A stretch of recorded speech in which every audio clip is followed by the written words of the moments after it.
for the white masses, Yiddish was very much marginalized. Just because, for many reasons, for obvious reasons. It was still promoted as opposed to Hebrew, of course, because Hebrew meant Israel and religion. But as long as you speak it, if you don't speak it, then you have nothing. So what I had from Yiddish in my childhood was the Berry sisters. And my parents actually told me it was German because they were afraid I will speak much about being Jewish or whatever, about Jews. It was some kind of something that you were not supposed to talk much about. My parents never told me I was Jewish. Once I discovered this in a passport, the notorious question number 5, ethnic group, nationalность in Russian, nationality, right? It was referred to as nationality. And it said Еврей, Jew. And I asked my father, are we Jewish? Are we Jews? Because I had a very vague Orientalistic view of who Jews are. They were one of those Oriental peoples, apparently Muslim. And then I read some tales of Soviet ethnic tales, a selection of little stories, parables, fairy tales from many peoples, Oriental. Among them were Jews, Turkic Jews, Bukharic Jews, Tats, whatever we call it in English, you know what I mean.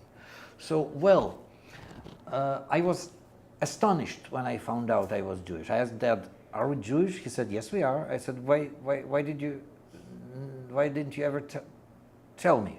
And he said, did I tell you we were Russian? And actually he didn't. He just kept silent about it.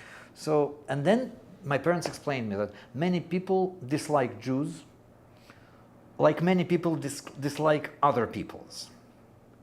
They never taught me it was some unique experience.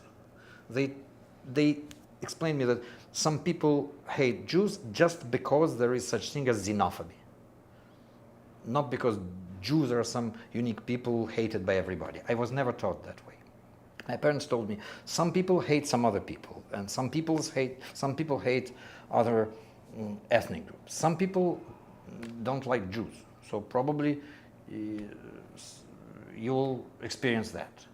You don't have to tell everybody that you are Jewish, because the truth is we are in fact Russians. We don't speak Hebrew or Yiddish.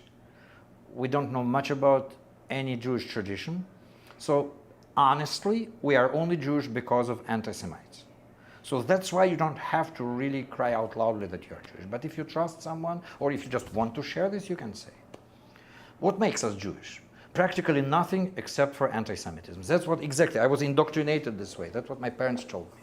And they say that the truth is that all peoples are equally like good enough, and like all peoples are similar. When I later discovered that some people of my parents' age believe that Jews are the smartest or something, I was like, I laughed. You know, how come? It sounds just irrelevant, unreasonable. Then, but I had some zeal to understand what makes us a community if we are one. I started to analyze last names. They sounded like German. They were not declined into cases like Russian last names. All stuff like that. But it was very vague background. It was very vague background. Not really that important. I almost never. I don't think I ever experienced any anti-Semitism in Soviet Union. I don't really think you see, it takes efforts to even remind yourself of that. So maybe I did experience something like that, but my theory is that this is just a rationalization of generally aggressive impulses of people to each other. You know? So that's it. Why I'm talking about that? It's just because you asked me about my experience of being Jewish, starting with a childhood. That's what I remember from my childhood. And this explains why my parents told me that the Barry sisters were German. This why this off topic is. That's what I'm explaining by that.